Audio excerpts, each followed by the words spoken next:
Agora sim, olá pessoal, boa noite, bem-vindos, bem-vindas a mais um vídeo do nosso canal para você do YouTube. Para você do YouTube, não estou ao vivo agora, 6 horas e 57 minutos.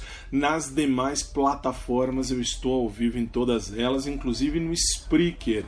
Para você que me acompanha no Spreaker, o Spreaker é o áudio. Para você que tem o áudio aí ao vivo, às 18h57, sejam bem-vindos a mais uma transmissão, aonde nós vamos falar de direito processual penal voltado à galera do Tribunal de Justiça do Estado do Paraná. Você que me acompanha ao vivo, muito bem-vindo.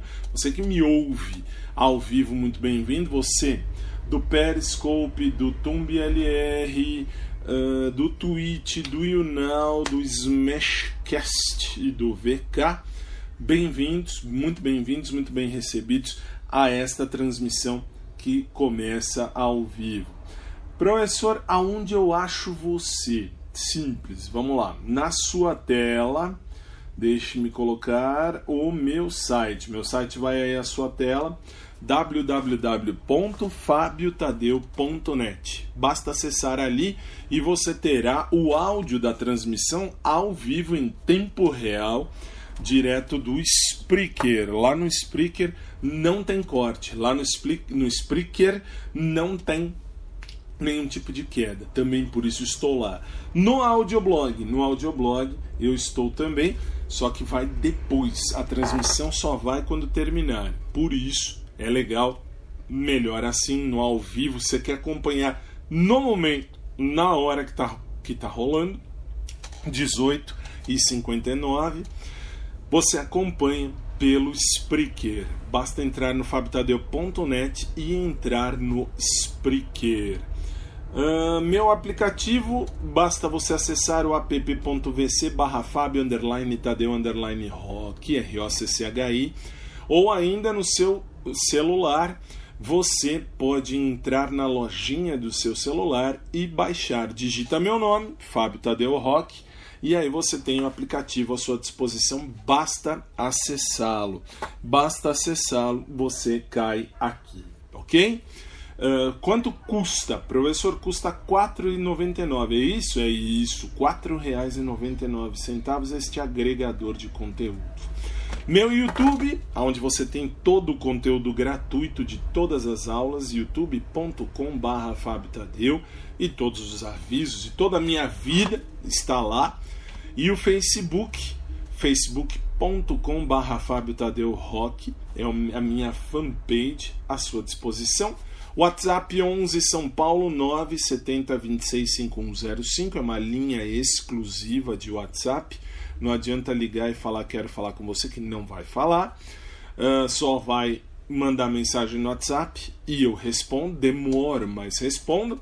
E é isso aí, vamos trabalhar. Você está no canal do Professor Fábio Tadeu Rock aqui no YouTube, e nas demais redes você está ao vivo também. Tudo fica devidamente gravado, salvo.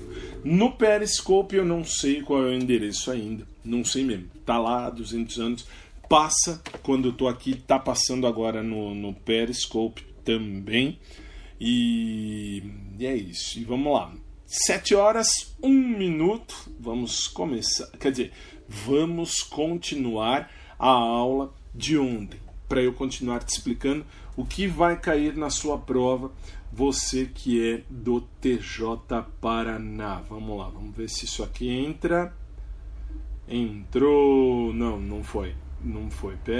A gente espera. Não tem pressa não. Parei aí no artigo 253. Falei de todo o impedimento. Vou falar agora da suspeição. Olha lá, artigo 254. No artigo 254 do Código de Processo Penal, o juiz dar-se-á por suspeito, isto é, ele tem coisa estranha no pote. Quando? E, se não o fizer, poderá ser recusado por qualquer das partes. Veja lá, no inciso 1º, se for amigo íntimo ou inimigo capital de qualquer deles. Este é o campeão de perguntas na sua prova. Na sua prova, o campeão de perguntas o juiz será suspeito quando ele é amigo íntimo ou inimigo capital de qualquer das partes. Por quê? Porque na suspeição, o que acontece? Ele está comprometido. Ou ele é amigo e vai favorecer um lado, ou ele é inimigo e vai desfavorecer o lado do inimigo, ok? Esse cai na prova, mas tem outras coisas que caem também. Veja só, inciso 2º, se ele, seu cônjuge, ascendente ou descendente, estiver respondendo a processo por fato análogo sobre cujo caráter criminoso haja controvérsia. Vou trazer para mim a cena, muito bem, porque falamos ontem, na aula anterior, sobre o impedimento. O impedimento é quando ele não pode, não vai fazer porque de fato a lei proíbe. Aqui, a suspeição, ele pode se dar por suspeito, mas se ele falar assim, ou melhor, se ele não falar nada e a outra parte não fizer, passa. Então, veja só um detalhe.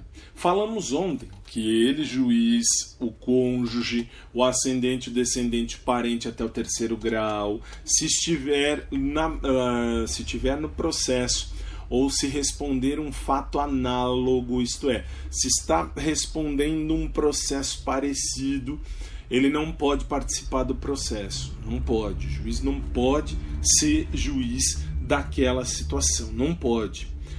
E aí, aqui nesta situação, na suspeição, olha o truque da sua prova. Truque da sua prova. Deixa eu baixar aqui. Ok. Truque da sua prova. Eles vão usar, quando cair o inciso 2º, eles vão dizer o juiz, o cônjuge, o ascendente ou descendente, parente de até 3º grau. Parente de até 3º grau estarão, se estiverem respondendo aí algum processo, o juiz não pode atuar. É mentira! É mentira! Que mentira, que lorota boa! E cai na prova. Por que cai na prova? Para confundir sua cabeça. Suspeição. Suspeição é quando o juiz pode ser que ele tenda para algum lado. Pensa comigo, você vai julgar um processo, tá bom? Você vai julgar um processo, o que acontece? É meu amigo, né? Se é meu amigo, o que eu faço? Meu amigo, eu vou proteger.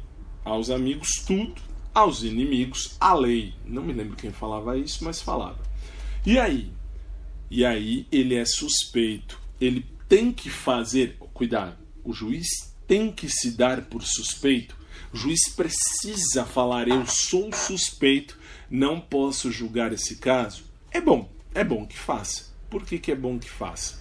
Porque o juiz, estando ali, ele vai provar que ele está ali imparcial. Mas muitas vezes não acontece. Muitas vezes o cara fala, putz, é meu inimigo mortal. Resultado, ele vai condenar. Ele já sabe, ele pensa assim, não quero nem saber. Não quero saber, vou condenar o cara. Putz, por que vou condenar? Porque é meu inimigo, não vou com a cara dele. Pode? Não pode, não deveria poder. Mas acontece muitas vezes. E aí o juiz não tem obrigação de se declarar suspeito, mas ele pode ser interrogado, ele pode ser questionado por petição. Numa petição, podem dizer assim, juiz, o senhor é suspeito porque o senhor é amigo ou inimigo da parte. Ou pior, o senhor ou a sua mulher, o seu filho, estão respondendo um processo semelhante, um processo parecido com esse que o senhor vai julgar agora. E aí? E aí lembra, na suspeição não depende de terceiro grau, não depende. Basta o juiz, o cônjuge, o ascendente ou descendente, e só o ascendente pai e avô, avó, mãe, ou o descendente filhos e netos, se eles estiverem respondendo a qualquer processo, por um fato parecido, fato análogo, ele está suspeito. Por quê? Porque ele pode se corromper com base no processo alheio. Acontece? E como? Ok?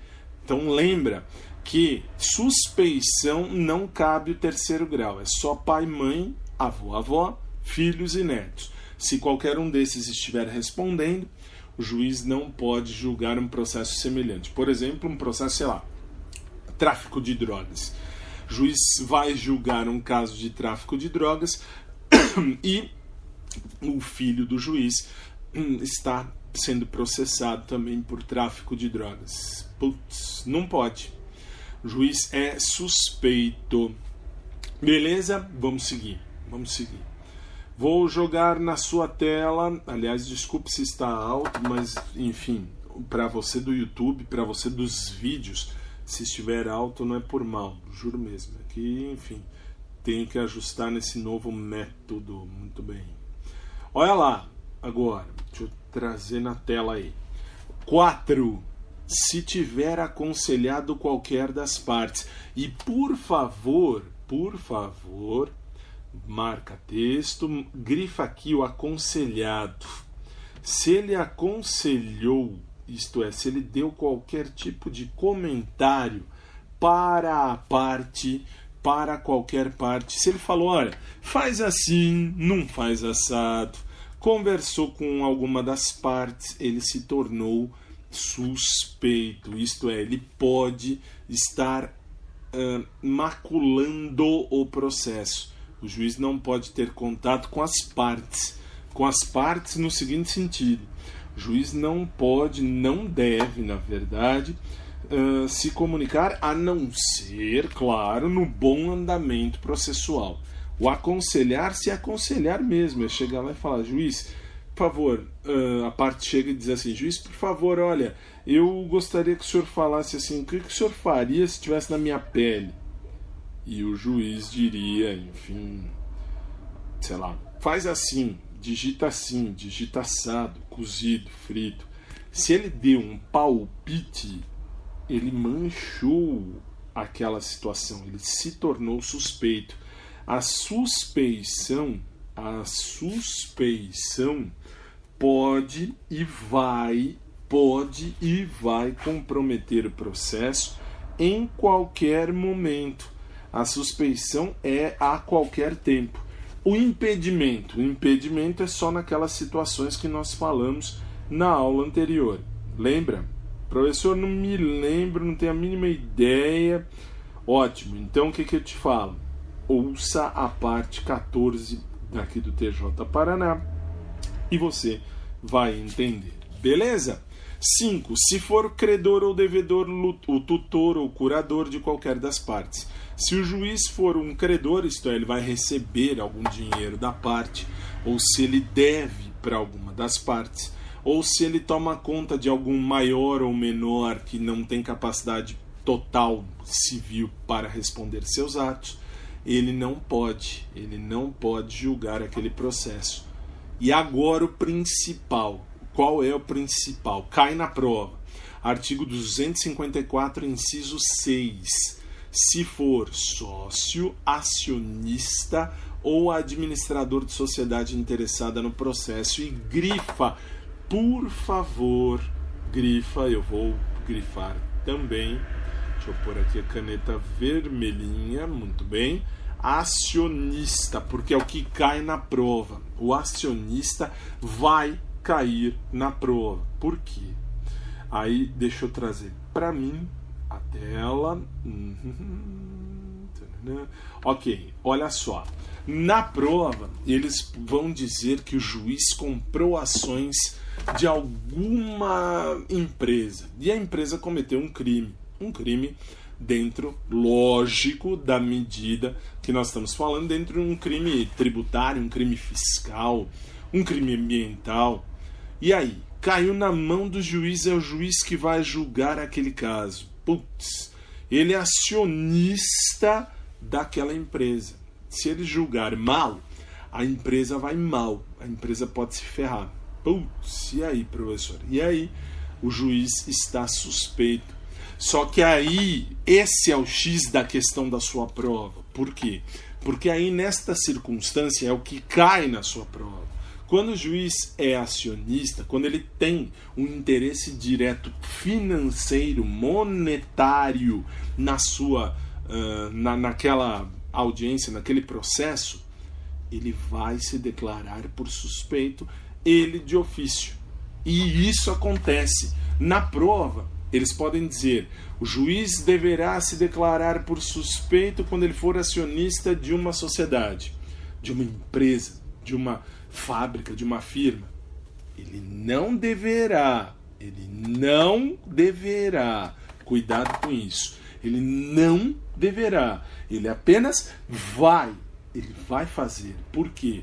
Porque ele tem que se manifestar. Professor, mas ele não se manifestou. Ele tem ações ali, mas ele falou: putz, eu vou julgar, paciência. Seria o certo se ele fosse imparcial.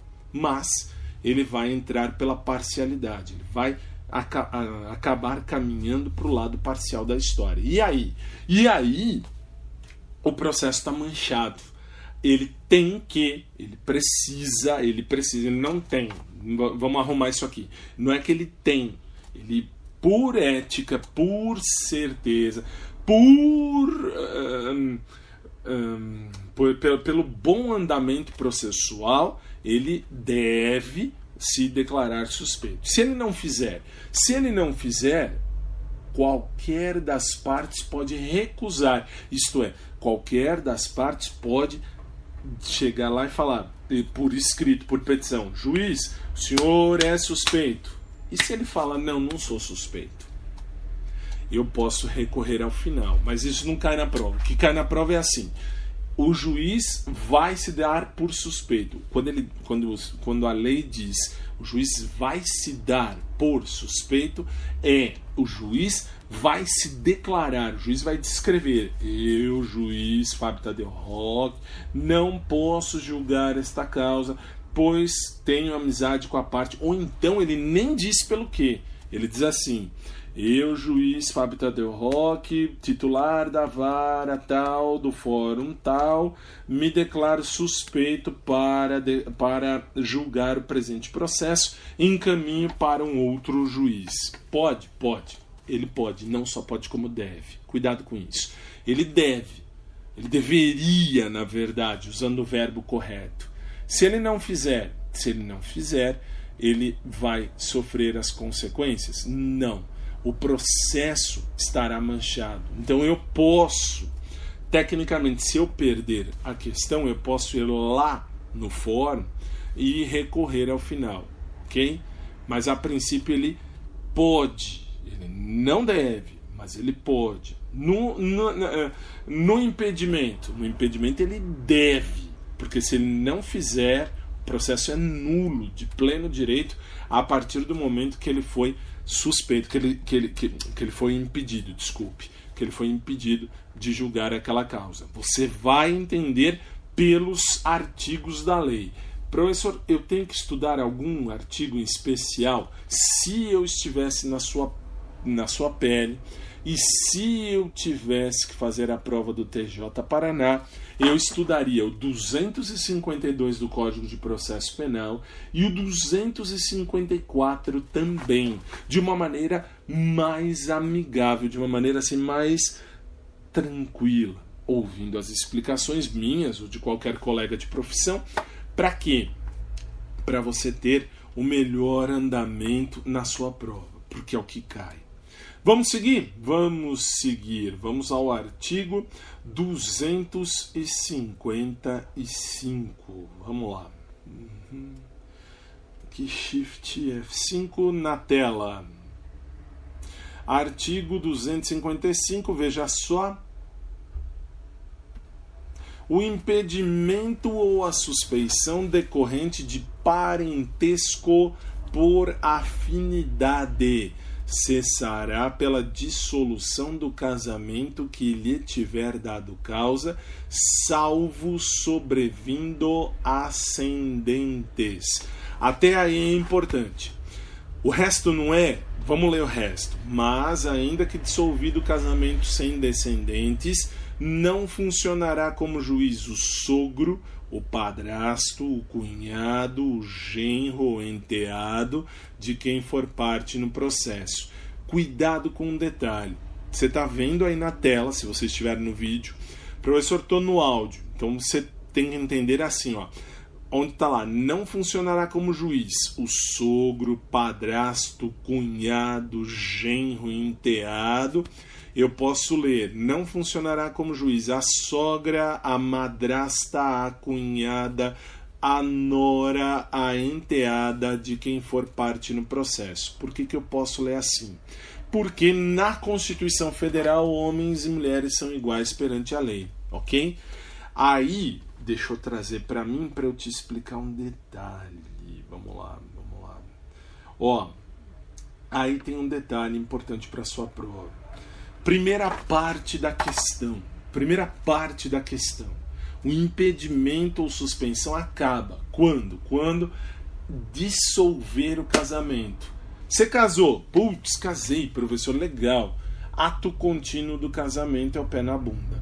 Putz, professor, mas não vai ser, nunca vou separar. Tá bom, Deus queira que não. Mas, se acontecer, quando você se separou, cuidado na sua prova aí. Por quê? Se separou, não tem filho, acabou o impedimento, acabou a suspeição de você, juiz, julgar um processo em que sua ex-mulher, ou hoje em dia o ex-marido, era advogado, tá? Agora, você casou e tem um filho, não precisa muito, um filho. Você separou. Professor, é filho adotivo, não importa. Você tem um filho com aquele cara, com aquela mulher, tá bom. E aí, você separou, o que acontece ali? Ali acontece o fim da relação, acabou. Mas na prova a lei diz, salvo sobrevindo descendentes. Se você fez filho, se você tem filhos, se você teve algum filho aí no casamento, o que acontece? Putz, não acabou o casamento, não acabou o vínculo. Perdão, não acabou o vínculo do matrimônio. Por quê? Porque tem descendente. Então, ainda que você termine o casamento, tem filho, o vínculo acabou em termos, o vínculo acabou até aqui. Existe um filho, então você tem uma ligação aqui. Professor, não tem filho, acabou o vínculo, acabou o impedimento, acabou a suspeição, ok? Aí vamos à segunda parte do artigo. Vamos lá. Deixa eu pôr na tela. Ok. Vamos lá. Shift F5. Olha só. Primeira parte a gente já estudou. Agora vou para a segunda parte. Mas ainda que dissolvido o casamento sem descendentes, não pode ser juiz. O seu sogro e a sua sogra não poderão ser juízes, não poderão mesmo. E que mais? Não poderão ser juiz. O seu padrasto, a sua madrasta, não podem. O cunhado, a cunhada não podem ser juízes. O genro, a nora não podem ser juízes. O enteado, a enteada também não podem ser juízes daquele processo. Um artigo tão pequenininho e um montão de informação. Você vê? Vamos lá. Artigo 256. A suspeição não poderá ser declarada nem reconhecida. Atenção! A suspeição não poderá ser declarada nem reconhecida. Não posso declarar suspeito o juiz e nem posso reconhecer uma suspeição. Quando? Quando a parte injuriar o juiz ou de propósito der um motivo para criar uma suspeição. Dá um exemplo a parte diz assim, putz, eu preciso ganhar esse processo. Quanto é o valor que o advogado vai ganhar? R$1 zilhão. Putz, eu preciso ganhar esse processo. O que a parte faz? Olha lá, a parte vai, deixa eu marcar texto, azulzinho. A parte vai injuriar o juiz. Isto é, a parte vai fazer algo de ruim, vai xingar, vai maltratar, vai fazer alguma coisa que caia na suspeição. Ou pior, a parte diz assim pro cliente, o advogado diz assim pro cliente, eu vou casar com o juiz justamente para a gente ter o ganho de causa. Lá, de propósito, a parte deu motivo para criar a suspeição. Se deu motivo de propósito para criar a suspeição, ela não será reconhecida. O juiz não é suspeito. O juiz não pode se declarar suspeito se for de propósito. Na prova, se for, olha as causas. Suspeição não será reconhecida quando a parte injuriar o juiz ou quando a parte de propósito der algum motivo para criar a suspeição. Ok? Artigo 257. Agora vou falar do Ministério Público. Olha lá, ao Ministério Público cabe funções do Ministério Público. Anota aí, funções do Ministério Público. 1. Promover privativamente a ação penal pública na forma estabelecida neste Código. E 2. Fiscalizar a execução da lei. Não é aqui, vem para mim.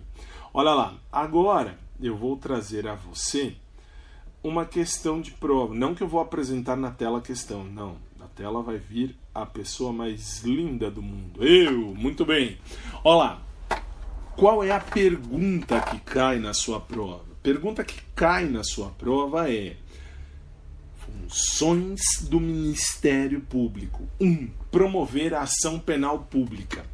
Professor, o que é a ação penal pública?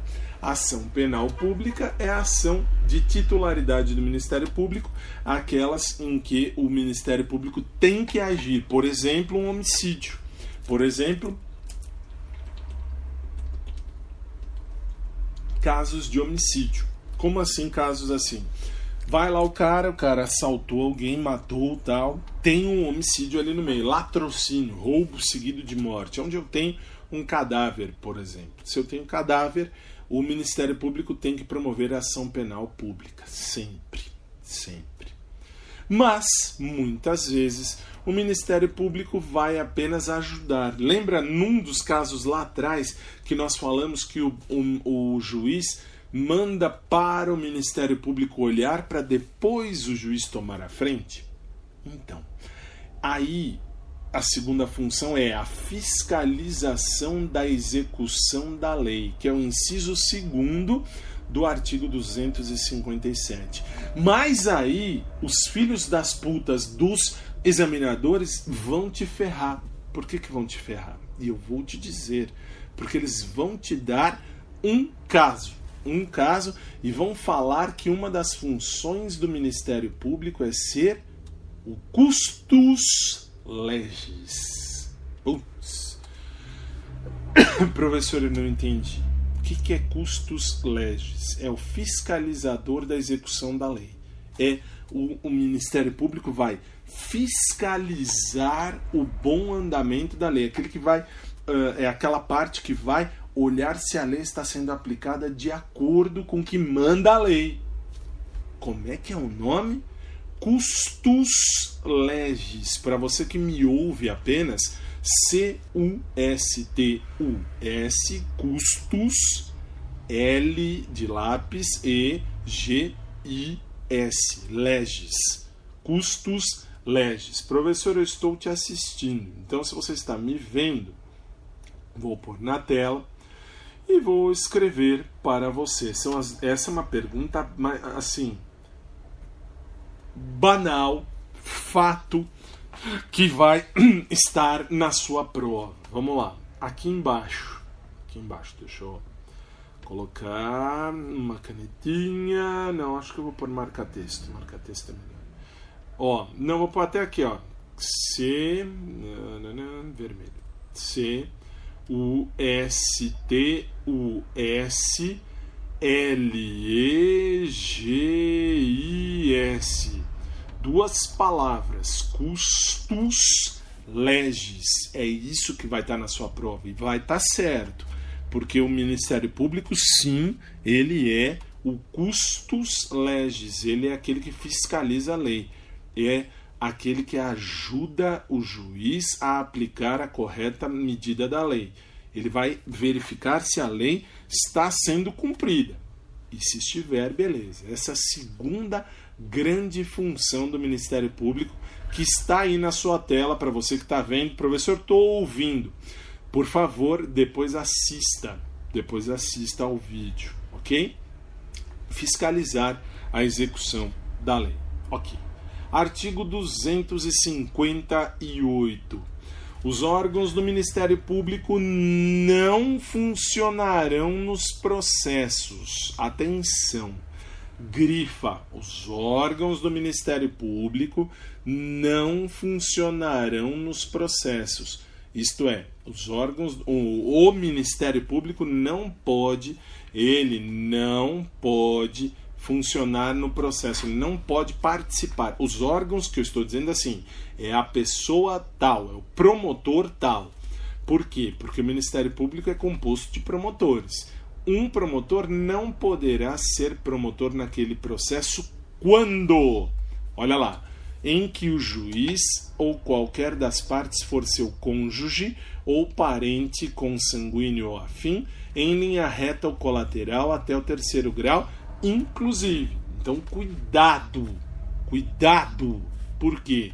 Ministério Público não pode trabalhar, leia-se, não é todo o órgão Ministério Público, mas dos órgãos do Ministério Público, isto é, dos promotores, um promotor não pode trabalhar naquele processo quando o juiz, quando uma das partes, quando um dos advogados for o seu marido, sua mulher, seu parente, seu consanguíneo ou afim, em linha reta ou colateral. Lembra da árvore genealógica? Não importa agora vai até o terceiro grau, inclusive. E a eles se estendem, no que lhes for aplicável, as prescrições relativas à suspeição e aos impedimentos. Então, assim, ele será suspeito, será impedido da mesma forma do juiz. Então, presta atenção nisso aí. Se o Ministério Público for trabalhar no processo, leia-se, se o promotor for trabalhar naquele processo e o juiz ou qualquer das partes, autor, réu, advogado, qualquer um, testemunha, for seu cônjuge, leia-se, marido, mulher, parente consanguíneo ou afim, isto é, não importa se veio adotado, se veio junto quando casou, em linha reta ou colateral até o terceiro grau, inclusive. Então, primo pode. O primo, se um primo daquele promotor estiver no processo, a lei não proíbe que aquele promotor trabalhe naquele processo, ok? E todas as suspeições e todos os impedimentos que a gente já viu valem para o juiz e para o Ministério Público. Beleza? Vamos lá. Artigo 259. A impossibilidade de identificação do acusado com seu verdadeiro nome ou outros qualificativos não retardará a ação penal quando certa identidade física. Vou ler tudo, depois a gente divide aí. A qualquer tempo, no curso do processo, do julgamento ou da execução da sentença, se for descoberta a sua qualificação, far-se-á a retificação por termo nos autos, sem prejuízo da validade dos atos precedentes. Agora vou trazer para mim, para eu lhe explicar um detalhe. Que detalhe? Vamos lá. Aqui, cena 2. Ok. Que detalhe que eu preciso que você saiba. Vamos lá. Se eu não posso identificar o acusado, exemplo, para você que me assistiu hoje, 10 de agosto de 2017, professor, estou te assistindo, mas não é ainda pelo YouTube. Não é, porque o YouTube eu vou subir o vídeo depois.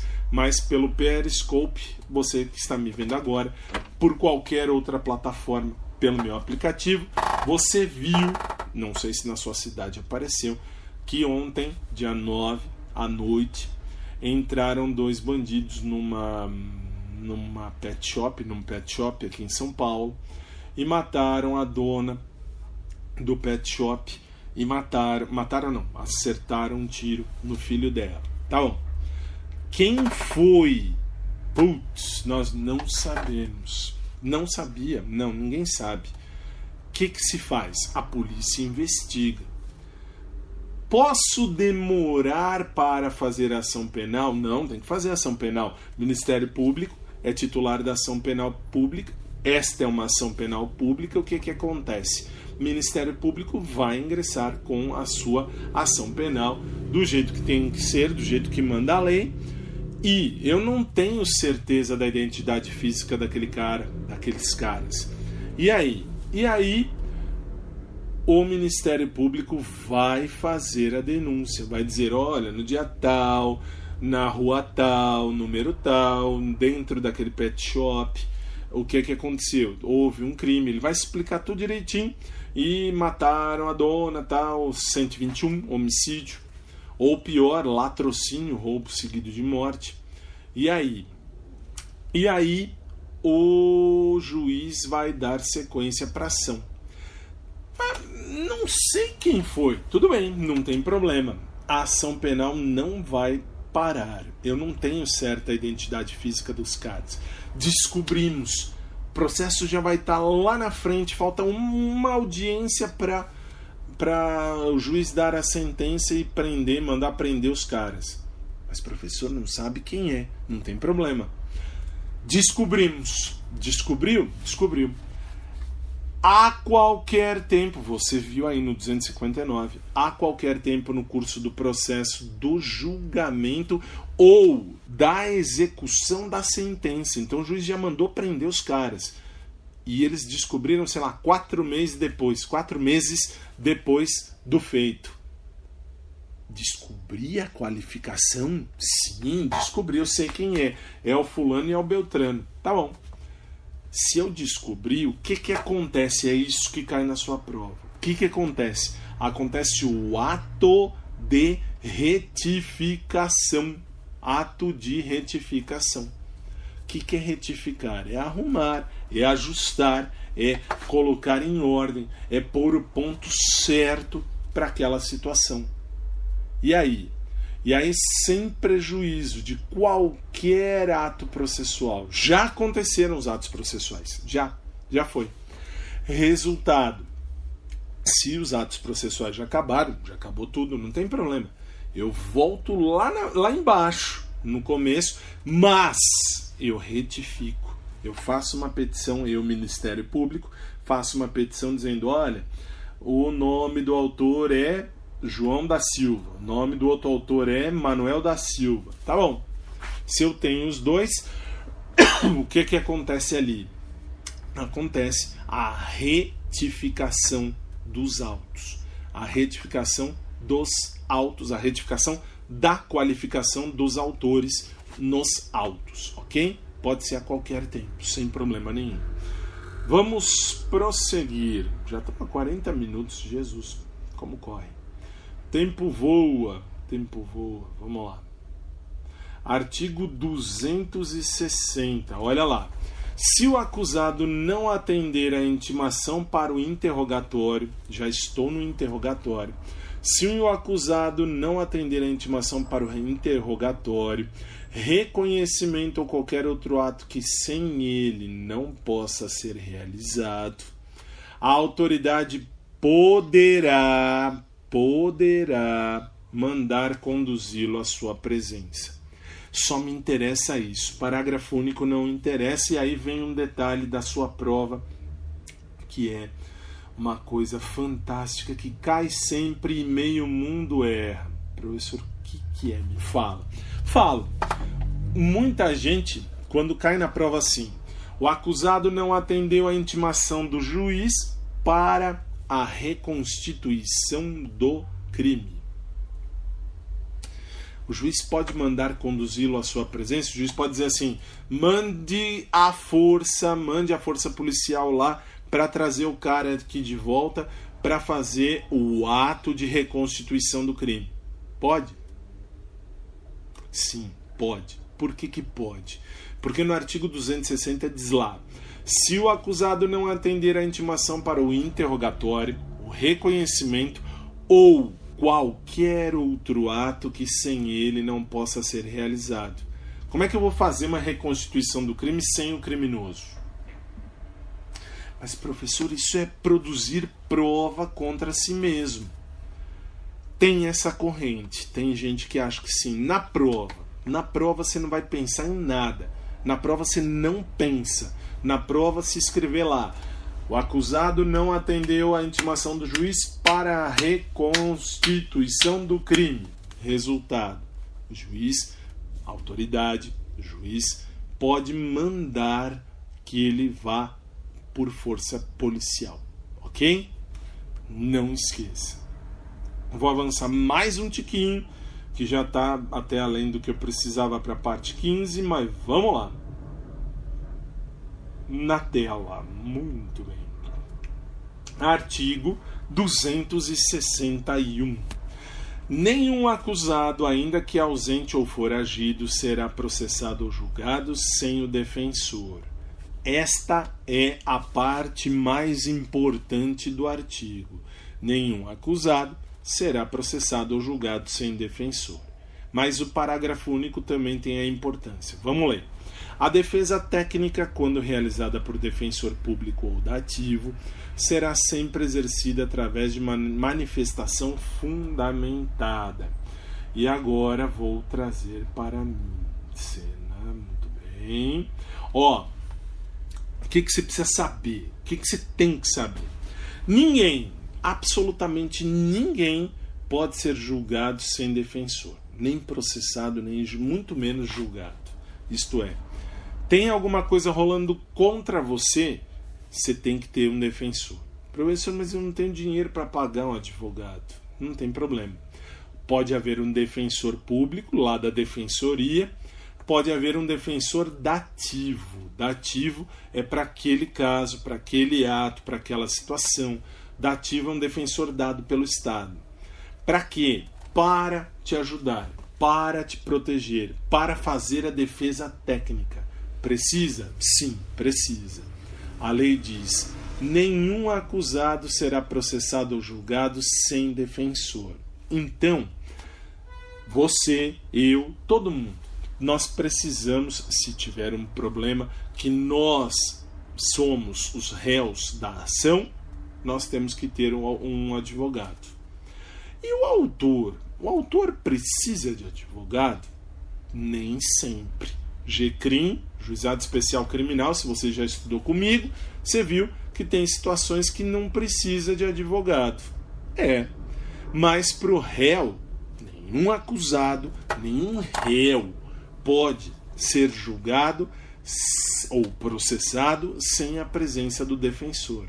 E como é que o defensor faz? O defensor público ou o defensor dativo faz? Ele faz por manifestação fundamentada. Isto é, uma manifestação.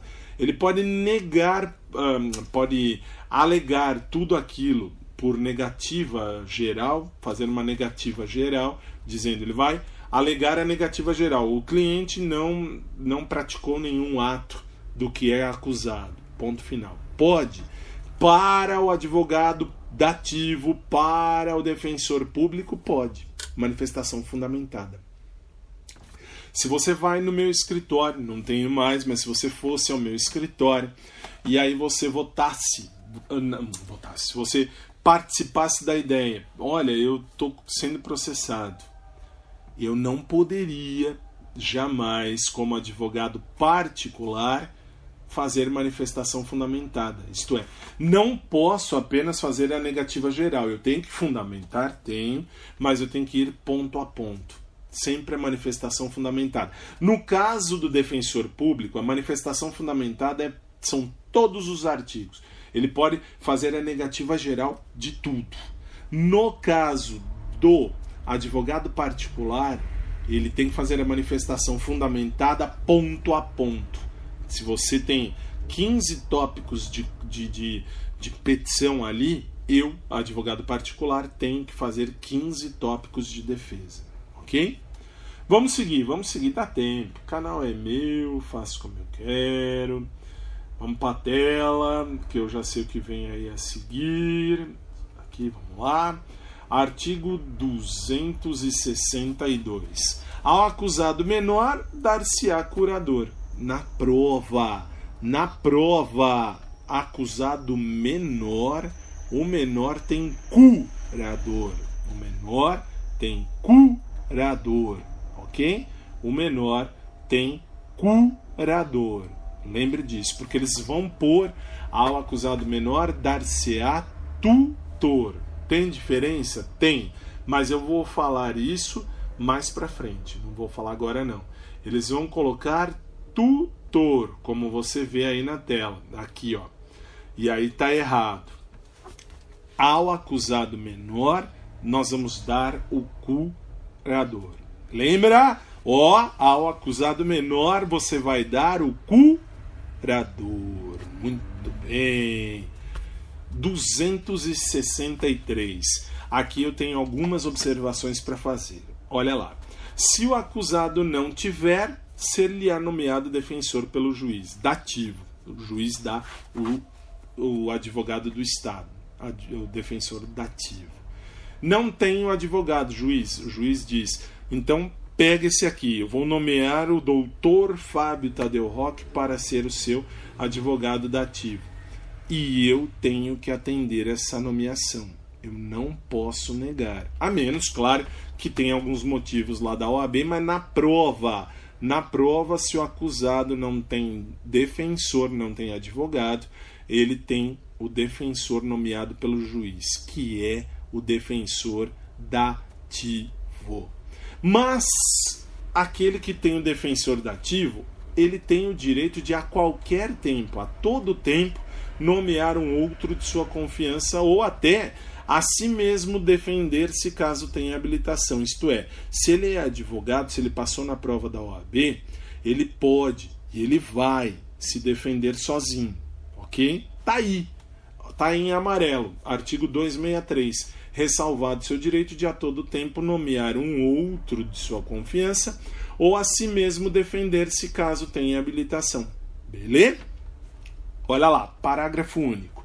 O acusado que não for pobre será obrigado a pagar os honorários do defensor dativo arbitrados pelo juiz. Então, presta atenção aqui. Grifa, vou pôr em vermelho. Grifa isto aqui. No parágrafo único você vai grifar. O acusado que não for pobre será obrigado a pagar os honorários do defensor dativo arbitrados pelo juiz. Tem que pagar. Pobre na acepção jurídica do termo, ok? Ah, professor, eu sou pobre. Quanto você ganha? 10 mil reais por mês. Pode ser que seja pobre dependendo do nível de vida que leve. Isso pode acontecer. Depende. Mas o pobre está na Lei 1060 de 1950. Ali você vê quem é o pobre. Se não é pobre, tem que pagar o advogado, ainda que seja o dativo. É melhor escolher um advogado então, ok? Artigo 264, tecnicamente eu já lhe falei, Salvo motivo relevante, os advogados e os solicitadores estão obrigados, sob pena de multa, a prestar o seu patrocínio aos acusados quando nomeados pelo juiz. Se o juiz nomear algum advogado para ser defensor dativo, se o motivo não for relevante, motivo importante, eu tenho que aceitar. O advogado que o juiz nomear terá que aceitar, sob pena de multa. Quanto é a multa hoje? Não é o que está no artigo 264. Não sei o valor da multa, mas não cai na prova. O que cai na prova é assim: se o juiz nomear um defensor dativo, ele deverá prestar o patrocínio ao acusado. Isto é, ele deve fazer o serviço de advogado. Eu tenho que fazer o serviço de advogado, sob pena de multa. No artigo você vê de 100 a 500 mil réis. Não tem mais réis, é claro. Você vai, vou converter réis para cruzeiro, cruzado novo, cruzeiro novo, cruzado e tal. Não vai. Tem o valor da multa estabelecida pelo juiz se o motivo não for relevante. Tem que ser motivo importante. Eu, advogado dativo, nomeado pelo juiz, o juiz me nomeou. Eu posso negar, eu não quero trabalhar para esse cara. Por quê? Os motivos são de foro íntimo e pessoal, diz a lei da OAB, diz o Estatuto da Ordem dos Advogados do Brasil. Eu posso e o juiz deve acatar, ok? E é isso aí. Então, por hoje, 7 horas e 48 minutos em São Paulo, está encerrada a nossa aula, mas aí vem o detalhe. Para você que está me assistindo no Periscope ou nas outras plataformas VK, isso fica salvo para você. No YouTube eu vou colocar agora o vídeo, vou postar o vídeo. Nos áudios, vou postar o vídeo. No Spreaker já vai o vídeo, o áudio do Spreaker vai automático para o YouTube. Então no YouTube você tem como ouvir a aula também pelo Spreaker, ok? E aí a gente se vê na próxima, ok? Meu celular fica à sua disposição, meu WhatsApp, o 970265105, demora para responder, 011 São Paulo, mas respondo. O meu YouTube, youtube.com/FabioTadeu, meu Facebook, facebook.com/FabioTadeuRock, meu aplicativo, basta digitar na sua lojinha de celular o meu nome, Fábio Tadeu Rock, ou entrar direto no seu navegador do celular ou do tablet ou do iPad, que seja, app.vc/Fábio_Tadeu_Rock, custa R$ 4,99. Só compre se você de fato quiser um agregador de conteúdo. Professor, eu quero continuar tendo seu material. Tá tudo grátis na internet. E isto é apenas um facilitador. E agora logo logo vem a Rádio Drop Jurídico, mas isso eu falo para vocês em breve, ok? E é isso, minha gente. Por hoje é isso. Fiquem com Deus, com o Papai do Céu, com a força maior, com o que você quiser. Fique com o demônio. Ah, professor, por que isso? Porque o Brasil é laico, todo mundo é válido. No Brasil todo mundo tem que ser aceito. E eu te vejo no próximo vídeo. Por favor, se você gostou em qualquer das plataformas, clique no joinha para eu saber. Não é nem para divulgar nada, que graças a Deus eu não preciso de divulgação. Ah, como ele é irritante. Não sou irritante, não sou soberbo, não sou nada. Sou realista. Eu estou aqui porque gosto de lecionar, gosto de ajudar. Então assim, eu quero saber se está tudo em ordem. Está tudo em ordem? Dá joinha. Não está tudo em ordem? Dá um não gostei, sem problema nenhum. Beleza? Mas se puder me explica por quê. É isso, 7h51, boa noite, obrigado. E a gente se vê no próximo vídeo. Até lá.